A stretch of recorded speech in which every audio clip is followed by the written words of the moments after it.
places. I call the Honourable the Leader of the Opposition.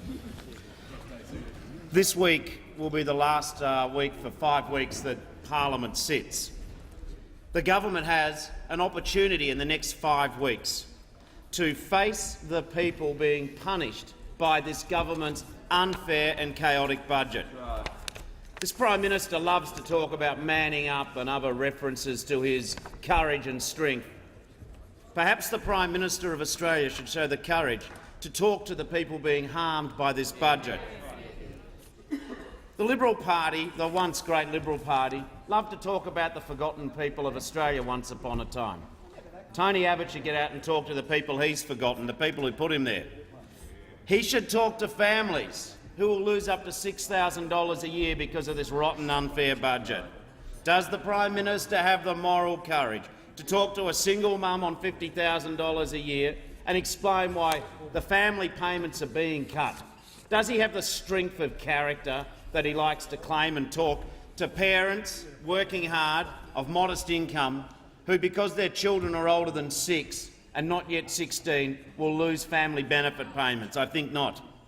Does he have the courage to talk to pensioners to explain why they will lose $80 a week once his full measure of pension changes have done? These are people who've contributed their whole life. And this chap opposite, this Tony Abbott fellow, he just wants to take it away from pensioners.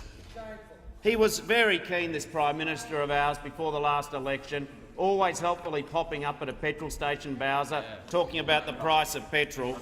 Is he taking any petrol Bowser photo opportunities now? I think not. Mind you, I do acknowledge that when he's talking to President Obama, he'll talk about his new carbon tax, the petrol excise, but he still tore down Malcolm Turnbull, the only Liberal with the courage to stick to his convictions on an ETS. Well done, you. Well done, Member for Wentworth. Will he talk to students and teachers in the classrooms of Australia? Will he talk to them about the cuts? We think not. Will he look at patients in emergency wards? Will he visit nursing homes and talk about the cuts to healthcare in this country? Of course not. Will he go and talk to the GPs, so terribly worried about the outcomes, the poor health outcomes for so many Australians? He will not visit a GP surgery in this country to be told something that he doesn't want to hear. I think Australia is actually, after 10 months, working out the character of this Prime Minister. What a narrow, what a prejudiced, what an unthoughtful person we have as Prime Minister. Will he be talking to university students about increasing their fees? Will he be talking to women punished for taking time out to raise a family, the women who have to get the tertiary degrees and then pay off in a longer time period than they otherwise would? And of course, we know this Prime Minister loves the flag.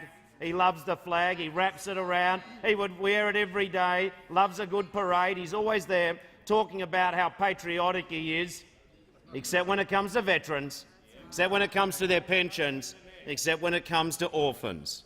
And as for the carers, I congratulate the Prime Minister once. He gets on the poly pedal. Good on him. He raises money for carers. He's going to have to write a lot more to raise more money because he's taking it away from the carers. And what about Indigenous Australians? I said before, this Prime Minister is a narrow man with a bleak vision. I also say to you, he is the great pretender of Indigenous politics. He will certainly say he cares.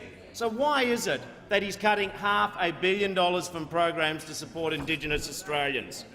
Will he visit an Aboriginal legal centre, keeping young Aboriginal men out of jail, and he's cutting their funding? The chances of seeing him visit an Aboriginal legal centre are none. I wish I could be as certain about the winner of the next Melbourne Cup. But indeed, there's another group of forgotten people who he will not visit. That'll be some of his backbenchers. I'm not sure that Premier Napthine wants him in. I did forget, I don't think he'll get to the Stafford by-election anytime soon either. But perhaps, even if he won't talk to the millions of Australians being hurt by his unfair budget, will he sit down with his backbench? Will he ask them one-to-one, do they think this is the right budget for Australia? Do they think this is the right budget? I think not. The Prime Minister won't do that. He won't visit the Australian people. And we have seen in the last 2.5 months new records set. This may well, the period before the MPI may well be called question time, but under this Prime Minister it'll never be called answer time.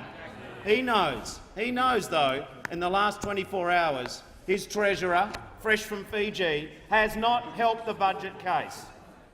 I respect some on the backbench here of the government, because they have certainly got a degree of loyalty even as the budget ship is sinking.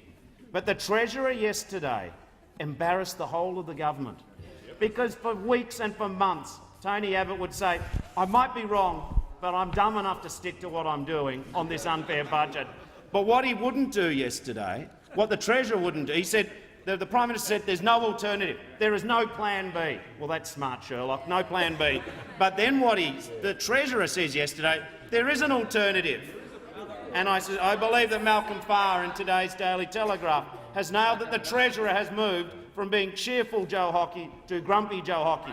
But what he really should have said is he's still empty-headed Joe Hockey. And the reason I say this is that this government has no alternative, and if they do have an alternative, it is in the Commission of Audit. We asked the government today and yesterday to rule out measures. Now, they were happy to rule out some measures, but not others. The very fact that they were not prepared to rule out all measures and yet rule out some shows that everything else is on the table. Now, we have sensible alternatives which have been articulated by Labor. We would believe in cracking down on multinational profit shifting, the tax minimisation. This government has never seen a vested interest it didn't want to hug. Fresh from the atrocities of financial planning and the Commonwealth Bank scandal, this government has cut $1 billion in measures to collect tax in Australia. This government certainly has no shame. They are prepared, on one hand, to slug all those people I mentioned, the pensioners, the sick, the vulnerable, the low paid, but when it comes to a multinational, too hard, can't be bothered, or why bother? We've offered constructive compromises on family tax benefit B. And I also know the greatest single weakness of this unfair budget is, in fact, that the Prime Minister is so arrogant, so narrow, so proud that he will not cut the paid parental leave scheme, which everyone in Australia, including most of those in the government, know is a turkey. How on earth can you propose a budget emergency justifying the sort of atrocities, the creation of a new permanent underclass in this country, yet persist with this paid parental leave scheme, which everyone knows is unfair? This government is not serious about its own so-called budget emergency. Labor is prepared to step up, and we've seen them say here very clearly they're not ruling putting out a handbrake on the NDIS. This Prime Minister has swallowed the dictionary of weasel words when he says we want an NDIS in good time. They want to abolish family tax benefit Part B. The GP tax, once in, will go up and up and up. And of course, they love cutting that minimum wage. They've got their minimum wage scissors in their pocket every day of the week.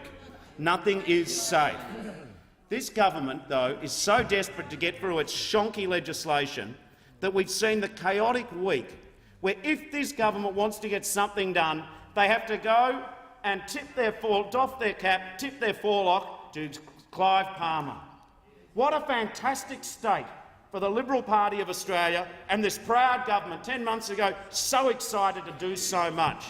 And what we've seen this week is that if the pup party are run by Clive Palmer, there is a new party in Australia, the Puppets, and these are the puppets.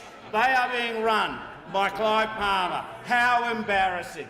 Oh, they love to say how much they dislike Clive Palmer. They will go to black tie gala events and rub shoulders with business, say, oh, yeah, this Clive Palmer, terrible man, terrible man, terrible, terrible man. Quick, oh, is that the phone? Clive's on the phone, excuse me. The Prime Minister is the discredited figurehead of the puppet government. Labor in the next 5 weeks, I promise Australians, will stand up for Medicare. We will stand up for a fair pension. We will make sure that higher education is accessible. We will stand up to make sure schools and hospitals do not get cut. We will fight for what is right.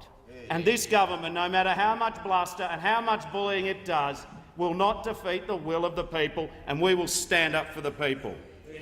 What the Prime Minister really needs to do in 5 weeks is change his mind about the budget. He needs to change his mind because we won't be changing ours. I call the